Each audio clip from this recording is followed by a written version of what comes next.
So we are continuing on in the Be Healed book with episode 4. We have moved into chapter 2 entitled The Good Teacher. And so today we're going to cover pages 25 through 39. And remember, we're just kind of hitting some highlights. So Lisa, what did Pope Paul VI say? That modern man listens more willingly to witnesses than to teachers. And if he does listen to teachers, it is because they are witnesses. And this is so true. And I think that's why there are a lot of witnesses in this book and real stories. And I think whenever we do retreats, right, if you just go up there and give a litany of list of things, it doesn't really grab the attention of someone. Right. Right. But when you start sharing your life and your stories, which is witnessing, it's amazing how Jesus works through that, right? Oh, yeah. Because even when you're trying to maybe get to know people better and you ask them kind of like, oh, like what's, maybe in like a faith formation type environment, and you ask them what their story is, like what brought them here, and they share their witness, and it makes you know them on a deeper level and kind of can help form a bond. No, there's no doubt. And I think we've seen that in our current RCIA class, right? That there's been a lot of bonding going on. So Jesus' teachings of his healing love, that's what brings us to true freedom. Yes. And we all, as we said, we want to have that freedom. But there's this great poverty out there in the world, Lisa. What is it? Spiritual poverty. Ooh. Yeah, Mother Teresa talks about this a lot, how there's so many starving people, but there's more people starving for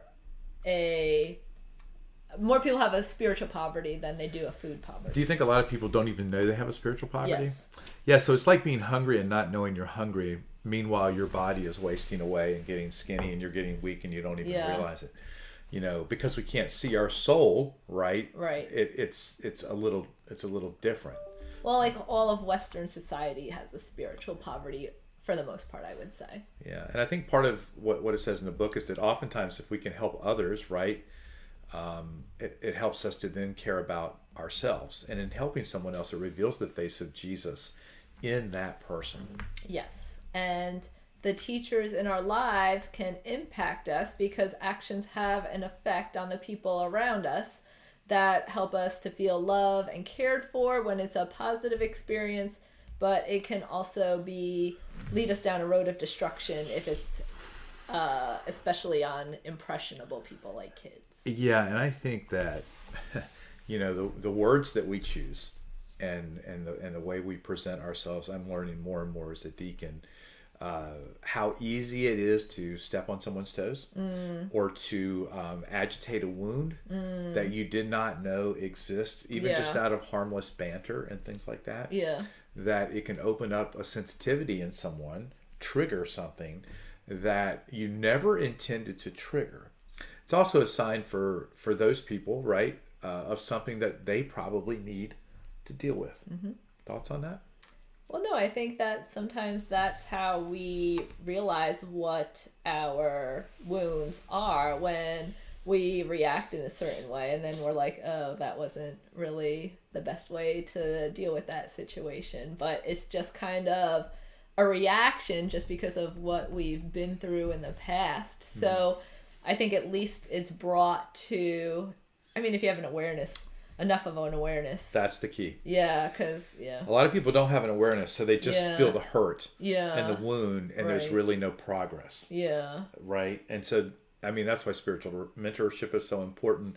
It's why prayer. Growing in intimacy with God, letting Him tell you who you are, right? You're not a product of your wounds and what others say. You are a product of a God who loves you. Yes. And so you see already how all of this stuff ties together, and you will hear all of this like crazy if you were spiritually mentoring something. Well, and that's why we chose to do the program in the order that we did, because these things are all kind of the foundation or the root of a lot of issues that we see in spiritual advisement.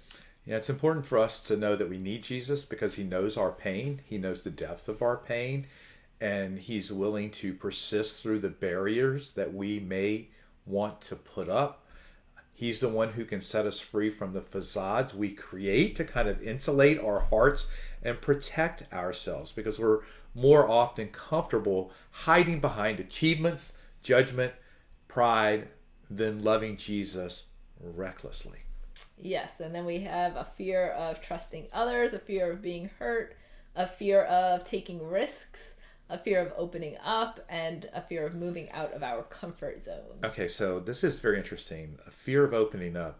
So, and I think you've probably experienced this as well, Lisa. Someone will come to you for spiritual mentorship, and they know what they want to talk about, but then when they get there, they do everything but talk about that because they don't want to open up. And Yeah. and this is not necessarily unusual, because you need to develop a relationship with someone so that you can build trust, Right. right? So that they do feel comfortable opening all the way up.